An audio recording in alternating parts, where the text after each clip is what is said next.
రైతు బంధు కేసీఆర్ పాలన పోయింది, రాబంధు కాంగ్రెస్ పాలన వచ్చింది. ఎట్లయిపోయింది రైతుల హాలతు? ఇలా ఆదిలాబాద్ రైతులను చూస్తే అర్థమవుతుంది. పంట కొనటోడు లేడు, కొంటే అందులో కట్టింగ్లు. సోయాకు కష్టమే ఉన్నది, పత్తికి కష్టమే ఉన్నది.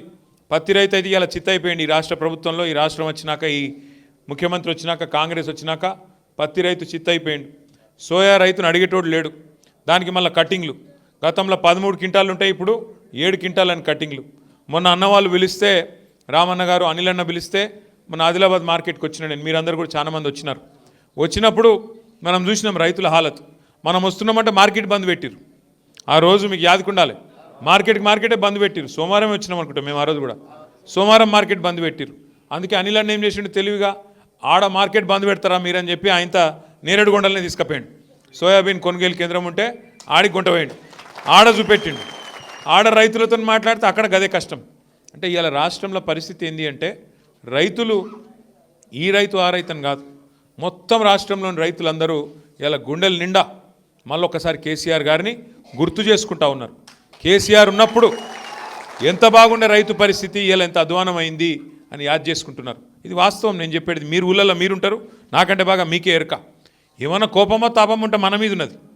ఆడనో ఎన్నో కోపం ఉంటే మనం ఆడ కింది స్థాయిలో ఉండే నాయకుల మీద, నా మీద, మీ మీద ఉండొచ్చు, కానీ కేసీఆర్ మీద మాత్రం రాష్ట్రంలో ఏ రైతు కోపంగా లేడు అనే మాట వాస్తవం.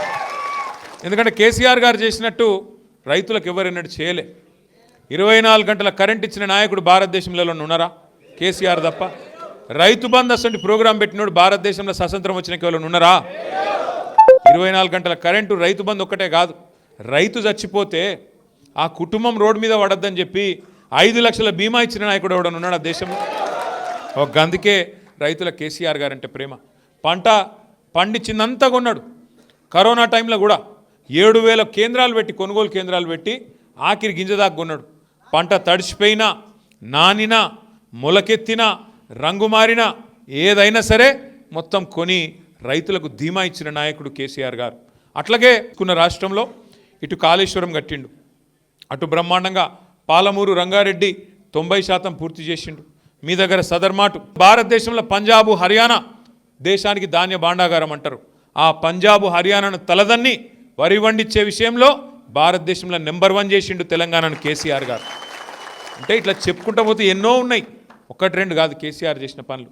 అని ఎందుకో కానీ మరి 2023 ఎలక్షన్ల మనకు సీట్లు కొద్దిగా కమ్మి పడ్డాయి, 21 సీట్లు కమ్మైనాయి.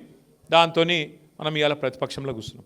సరే, కొంత బాధ ఉంటుంది, ఓడిపోయినప్పుడు కొంత బాధ ఉంటుంది. మాకు కూడా ఉండే, అరే గిట్లెట్లా అయ్యాను. ఒక్కసారి ఆలోచిస్తే పోయినాయి కొన్ని సీట్లు తక్కువ.